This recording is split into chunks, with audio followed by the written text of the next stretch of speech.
আপনাদের সবার প্রিয় তরসব বিল্লাল ভাইয়ের ভিডিওটা দেখে যাবেন, তারপর আমি কিছু বলবো, ওইগুলো শুনে যাবেন। তারা যদি 1 বস্তা টাকাও দিয়ে যায়, তার এই ঘরটা ঠিক করবে না।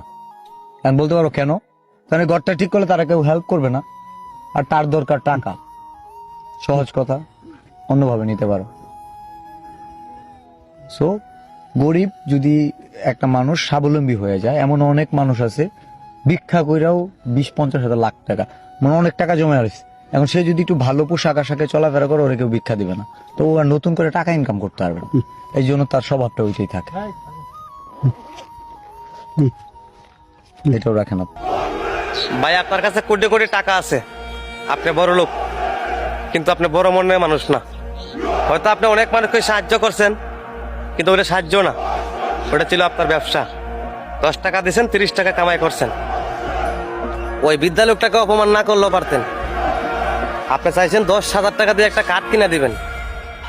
ওই বৃদ্ধা লোকটা ভাবছে 10,000 টাকা দিয়ে কাঠ কিনে দিলে আমি ঘুমাবো। মানুষ তো মাটিতেও ঘুমাইতে পারে। আর তার আগে তো আপনি একটা চোখে কিনে দিয়েছিলেন। উনি ভাবছে 10,000 টাকা যদি দেয় আমাকে, আমি 3 মাস চলতে পারবো। তাই উনি কাঠের বদলে টাকা চাইছিল। তুমি তারে কি করছো? অপমান করছো। শুধু অপমান করো নাই, বিরাট অপমান করছো। তো ভাই যাই হোক, আমি বেশি কিছু বলতে চাই না।